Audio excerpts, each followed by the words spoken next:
ओम साई नाथाय नमः। श्री साई चरितमानस अध्याय 11। सगुण ब्रह्म श्री साई बाबा, डॉक्टर पंडित की पूजन, हाजी सिद्दीकी फाल्के, तत्वों पर नियंत्रण, इन विषयों पर बात करेंगे। इस अध्याय में अब हम श्री साई बाबा के सगुण ब्रह्म स्वरूप, उनका पूजन तथा तत्व नियंत्रण का वर्णन करेंगे।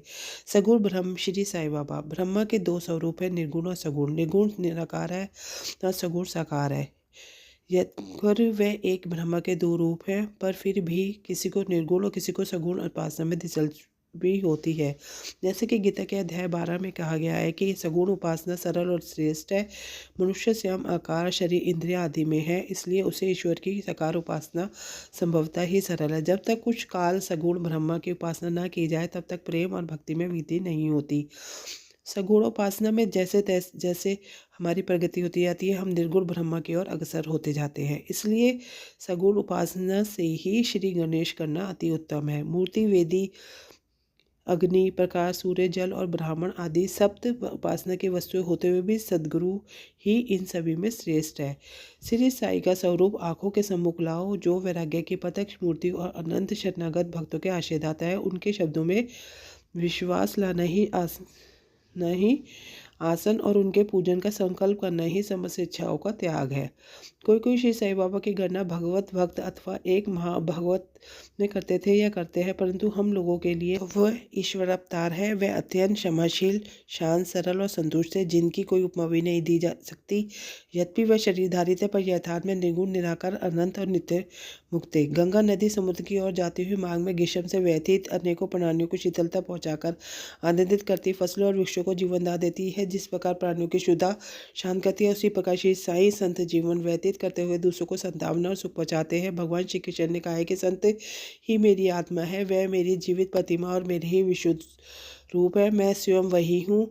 यह अवर्णनीय शक्ति है, यह ईश्वर की शक्ति जो कि सत्य, चित्त और आनंद है, श्री में साई रूप में अवतीर्ण हुई थी।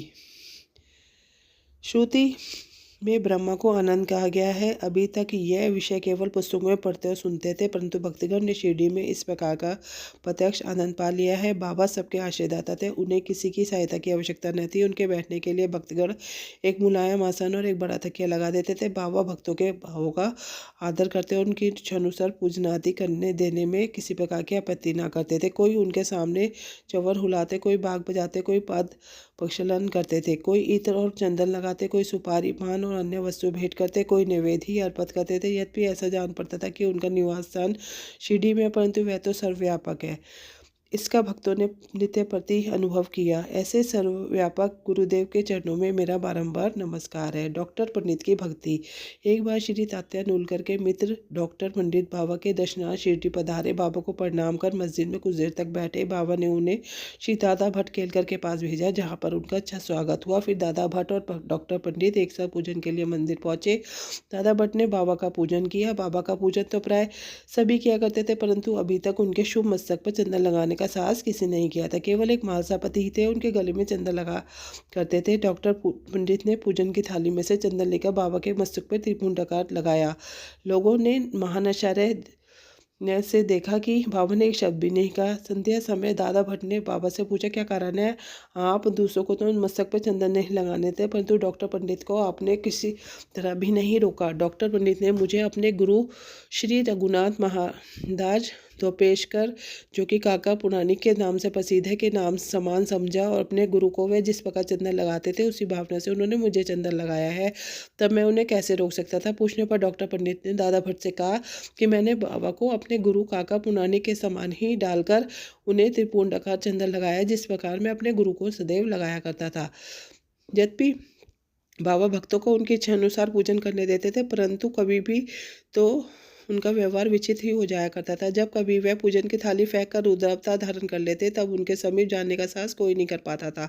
कभी वे भक्तों को झिड़काते, कभी मोम से नरम होकर शांति तथा क्षमा की पूर्ति से प्रतीत होते थे। कभी कभी वे क्रोधावस्था में कंपायन हो जाते और उनके लाल नेत्र चारों ओर घूमने लगते थे, तथापि उनके अंतःकरण में प्रेम और मातृ स्नेह का स्रोत बहा ही करता था। भक्तों को बुलाकर वे कहा करते थे कि उन्हें तो कुछ ज्ञात नहीं है कि वह उन पर कब क्रोधित हुई। यदि ये संभव हो कि माताएं अपने बालकों को ठुकरा दे तो समुद्र नदियों को लौटा दे तो ही वह भक्तों के कल्याण की उपेक्षा कर सकते हैं। वह तो भक्तों के समीप ही रहती है और जब भक्त उन्हें पुकारते हैं तो वह तुरंत उपस्थित हो जाते हैं। ये तो भक्तों के प्रेम के भूखे हैं। हाजी सिद्दीकी फाल्के। यह कोई नहीं कह सकता था कि कब श्री साईं बाबा अपने भक्त को अपना कृपा पात्र बना लेंगे। यह उनकी सदिच्छा पर निर्भर था। हाजी सिद्दीकी के फाल्के की कथा इसी का उदाहरण है। कल्याण निवासी एक यवन जिनका नाम सिद्दीकी फाल्के था, मक्का शरीफ की हज करने के बाद शिरडी चले गए। वह चावड़ी मोतर की ओर रहने लगे। वह मस्जिद के सामने खुले आंगन में बैठा करते थे। बाबा ने उन्हें 9 माह तक मस्जिद में प्रवेश करने की आज्ञा नहीं दी और ना ही मस्जिद की सीढ़ी चढ़ने की। फाल्के का बहुत निराश हो कुछ निर्णय न कर सके कौन सा उपाय काम में लाया जाए। जिस लोगों ने सलाह दी कि आशा न त्यागो, श्यामा श्री साईं बाबा के अंतरंग भक्त है, तुम्हें उनके द्वारा बाबा के पास पहुंचने का प्रयत्न करो। जिस प्रकार भगवान शंकर के पास पहुंचने के लिए नंदी के पास जाना आवश्यक होता है, उसी प्रकार बाबा के पास जाने के लिए भी श्यामा के द्वारा ही पहुंचना जा सकता है। फाल्के को यह विचार उचित प्रतीत हुआ और उन्होंने श्यामा से प्रार्थना की। श्यामा ने भी आश्वासन दिया कि अवसर पाकर वह बाबा से इस प्रकार बोले कि बाबा, आप उस बूढ़े हाजी को मस्जिद में किस कारण नहीं आने देते। उसे भक्त स्वेच्छापूर्वक आपको दर्शन को आया जाया करते हैं। कम से कम एक बार तो उन्हें आशीष दे। तो बाबा बोले, श्यामा तुम अब भी नादान हो। यदि फकीर अल्लाह नहीं आने देता तो मैं क्या करूं। उनकी कृपा के बिना कोई मस्जिद की सीढ़ियां नहीं चढ़ सकता। अच्छा तुम उनसे पूछो कि क्या वह 12वीं कुएं की निचली पगडंडी पर आने को सहमत है। श्यामा स्वीकारात्मक उत्तर लेकर पहुंचे। पर फिर बाबा ने पुनः श्यामा से कहा कि उनसे पूछो कि क्या वह 4 किस्तों में 40,000 रुपये देने को तैयार है। फिर श्यामा उत्तर को लेकर पहुंचे कि आप कहे तो मैं 40 लाख रुपये देने को तैयार हूँ। मैं मस्जिद का एक बकरा हलाल करने वाला हूँ। उससे पूछो कि क्या रुचिकर होगा, बकरे का मांस, अनाथ या अंड को। श्यामा ने उत्तर दी बाबा के, यदि बाबा के भोजन पात में से एक गिलास भी मिल जाए तो हाजी अपने को सौभाग्यशाली समझेगा। यह उत्तर पाकर बाबा उत्तेजित हो गए। उन्होंने अपने हाथ से मिट्टी का बर्तन फेंक दी, उन्हें कफनी उठाया और सीधे हाजी के पास गए। वो उनसे कह लगे, व्यर्थ ही नमाज क्यों पढ़ते हो, अपनी श्रेष्ठता का प्रदर्शन क्यों करते हो। यह वृद्ध हाजियों के समान वेशभूषा तुमने क्यों धारण की। क्या तुम कुरान शरीफ का भी इसी प्रकार पठन करते हो। तुमने अपने मक्का हज का अभिमान हो गया है, परंतु तुम मुझसे अनबी को इस प्रकार सुनकर हाजी घबरा गया। बाबा मस्जिद की ओर आए, कुछ आमों की टोकरियां खरीद कर हाजी के पास भेजी। वह स्वयं भी हाजी के पास आए, अपने पास से 55 रुपये निकालकर हाजी को दिए। इसके बाद बाबा हाजी से प्रेम करने तथा अपने साथ भोजन करने को बुलाने लगे। अब हाजी भी इच्छा अनुसार मस्जिद में आने जाने लगा। कभी कभी उन्हें बाबा रुपये भेंट दे दिया करते थे। इस प्रकार हाजी बाबा के दरबार में सम्मिलित हो गए।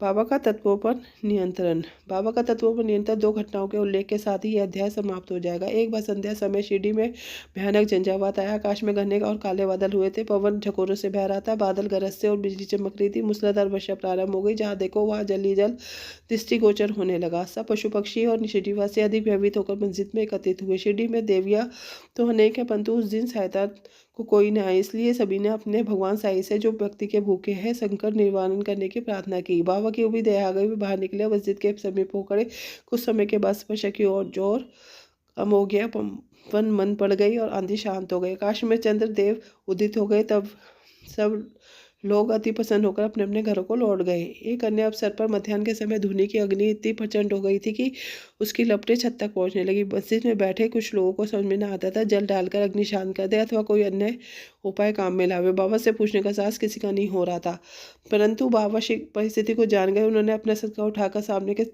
खंबे पर बलपूर्वक प्रहार किया। बोलो नीचे उतरो और शांत हो जाओ। सटके की प्रत्येक ठोकर कर लपटें कम होने लगी। कुछ मिनटों में ही धुनी शांत और यथापूर्व हो गई। श्री साईं बाबा ईश्वर के अवतार है। जो उनके सामने न तो शरणागत होगा उस पर अवश्य कृपा करेंगे। जो भक्ति इस अध्याय की कथाएं प्रतिदिन श्रद्धा और भक्तिपूर्वक पठन करेगा उनका दुखों से छुटकारा हो जाएगा। केवल इतना ही नहीं, वरन उसे सदैव श्री साईं चरणों का स्मरण बना रहेगा। उसे अल्प काल में ही ईश्वर दर्शन की प्राप्ति होकर उसकी समस्त इच्छाएं पूर्ण हो जाएगी। इस प्रकार का निष्काम बन जाएगा।